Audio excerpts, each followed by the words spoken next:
All right, in order to find the missing value in a table, what you want to do is look at your table and ask yourself, okay, what is the pattern in my table?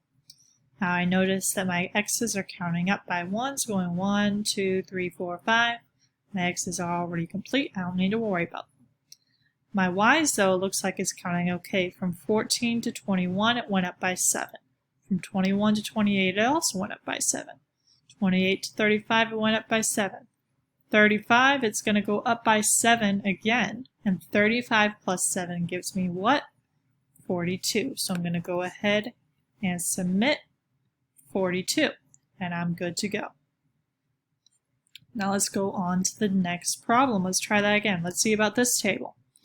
So again, my x's are just counting up by ones. I already knew that.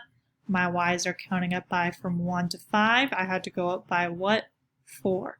From 5 to 9, I had to go up by what? 4 again. 9 to 13, I had to go up by what again? 4. So 13 to the next one, again, what am I going to have to go up by? 4. 13 plus 4 gives me what? 17. Submit my answer. Yes, we're good to go. Next problem. So with all these, if you don't like thinking backwards like that, you can also subtract down. Again, my x's are just counted by ones, but I can ignore them. 37 minus 27, that gives me 10.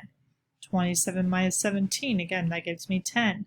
17 minus 7, again, that gives me 10. So to go the other way around, I do 37 plus 10, that gives me what? 47. Submit your answer.